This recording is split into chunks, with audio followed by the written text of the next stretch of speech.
Ahoj, všechny vás zdravím, já jsem Petr a jsem redaktor televize Nová. Jestli chcete něco udělat se svojí váhou, jestli chcete něco udělat se svojí kondičkou, tak jednoznačná adresa je tady hotel v Popovičkách a Bootcamp. Pod vedením profesionálního trenéra Marka Vomáčky se dostanete do formy během několika týdnů. Já vím, o čem mluvím.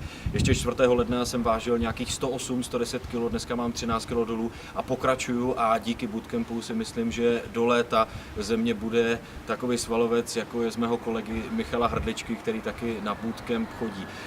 Základ bootcampu to je prostě cvičení, zejména s vlastní hmotou, s vlastní váhou a je to dřina. Já nikomu neslibuju, že to půjde zadarmo, ale pokud chcete dřít a chcete se sebou něco udělat, tak bootcamp v Popovičkách to je ta správná adresa.